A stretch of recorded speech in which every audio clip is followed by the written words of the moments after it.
Hello my lovely YouTube family, आप सभी का स्वागत है एक बार फिर से मेरे यूट्यूब चैनल शिवानी तिवारी प्राची में। कैसे हैं आप सब? आई होप आप सब लोग बहुत अच्छे होंगे और जल्दी से मेरे चैनल को सब्सक्राइब कर दें ताकि हम और आप फिर से बहुत अच्छे से कनेक्ट हो जाएं। तो यहाँ करने वाले हैं गणपति बापा की बैकग्राउंड डेकोरेशन, उसका है ये सारा सामान। उसके पहले मैं कर लेती हूँ पेट पूजा।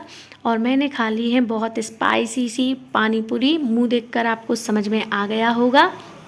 और जो हमारे गणपति बप्पा की जो बैकग्राउंड की डेकोरेशन है वो होने वाली है, शिवलिंग रहेंगे, मतलब भगवान भोलेनाथ रहेंगे बैकग्राउंड में। तो उनकी मैंने कटिंग कर ली है और ये है वो लोकेशन। तो यहाँ पर मैं किसी की हेल्प से ये सोफ़ा और कुर्सियाँ वगैरह साइड कर दूँगी। और जो टेबल देख रहे हैं इस पे होने वाली है सारी डेकोरेशन। तो अब हो चुकी थी मेरी मोबाइल की बैटरी लो, मतलब डिस्चार्ज हो गया था, तो उसके चलते मैंने सोचा क्यों बैठी रहूं, डेकोरेशन कर ही लेती हूँ, फिर आप लोगों को दिखा दूँगी। तो यहाँ पर जो बड़ी टेबल थी हमारी सोफ़े वाली, उस पर मैंने सनफ्लावर से कवर कर दिया है पेपर से, और नीचे ग्रीन, ऊपर वाली जो हमारी पटली है पूजा की उस पर ग्रीन लगा दिया है पेपर। और उसके बाद जो ये लीफ देख रहे हो ये मैंने अभी ख़रीदी है, 50 रुपए की 2। और जो मालाएं वगैरह हैं वो मेरी पहले की रखी हुई हैं। और ये है हमारे प्यारे से छोटे से बाल रूप में गणपति बप्पा।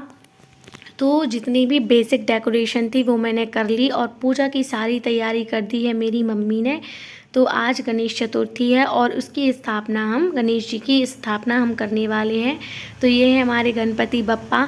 तो मेरे पापा हैं नगर पालिका में, करनी तो ये पूजा बड़ों को चाहिए, मगर क्या है ना, उनका हर बार का ही रहता है कि वो गणेश चतुर्थी के दिन पर अपने ऑफिस में ही रहते हैं, क्योंकि पंडालों की व्यवस्था उनको देखनी पड़ती है। वो मुंशी है मेरे पापा, तो इसके चक्कर में वो नहीं कर पाते हैं, कितना भी कहो उनको टाइम ही नहीं मिल पाता है। हम लोगों ने ये पूजा इसलिए उनके वेट करते करते शाम को करी है। और भाई मेरा स्कूल गया था, तो ये पूजा हमारी 4:30-5 बजे हो रही है। तो बेसिक सी पूजा करी है, पृथ्वी का पूजन किया, कलश का पूजन किया, गणेश गौरी का पूजन किया, गणपति बप्पा का पूजन किया। और यहाँ पर मैं हूँ, मेरी मम्मी है। और फिर उसके बाद मैंने हवन किया। तो क्या है ना कि मैं दोपहर तक मैं सोती रही, क्योंकि तीज में रात में जगी थी। फिर उसके बाद डेकोरेशन करी और बहुत लेट हो गए थे, इसके चक्कर में मैंने अपने कपड़े चेंज नहीं करे। और मम्मी भी घर के ही कपड़े पहने हैं, बाकी लोग बैक साइड में खड़े हुए हैं। और यहाँ पर मैंने लाल चुन्नी ओढ़ कर ही सारी पूजा कर ली थी कि, और ठीक भी है क्योंकि मैं बहुत लेट हो गई थी। तो खुद के सजने संवरने के चक्कर में भगवान को इंतज़ार करवाना ये मुझे सही नहीं लगता है। तो हमने स्थापना कर दी है अपनी गणपति बप्पा की। और डेकोरेशन की कुछ चीज़ें रह गई हैं, जैसे कि सबसे मेन होती है लाइटिंग। तो लाइटिंग लगाना हमारा रह गया है, बाकी तो ऑलमोस्ट मैंने आर्टिफिशियल चीज़ें ही इस बार यूज़ की हैं, और जो कि मेरी पुरानी थी, जो आपको ये लीव वगैरह दिख रही हैं और जी भोलेनाथ दिख रहे हैं, और इन सब को ही मैंने बाहर से मटेरियल लेकर आई थी। और ये हमारे प्यारे से गणपति बप्पा। और जो भोलेनाथ है इनका जो त्रिपुंड है वो मैंने काटा है, शादी के जो कार्ड होते हैं उस पर ड्रॉ करके मैंने फिर उसकी कटिंग करी है। और ये रिद्धि सिद्धि जो दिख रही हैं आपको, ये भी मेरी, सब बहुत सारा सामान मेरा पुराना ही रखा हुआ था। तो पूजा कर ली है सबके साथ में मिलकर।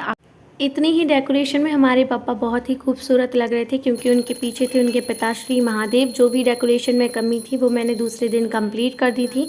और यहाँ पर मम्मी ने भगवान जी के लिए जो भी प्रसाद वगैरह बनाया था उसका भोग लगाया। और जो लाइटिंग थी वो भी मैंने कर दी, एक वाइट लाइटिंग करी थी और एक करी थी कलरफुल लाइटिंग। और जो शिवलिंग है वहाँ पर भी माला वगैरह से जो बाउंड्री है वो तैयार कर दी थी। आपको ब्लॉग अच्छा लगा हो तो प्लीज़ लाइक शेयर सब्सक्राइब।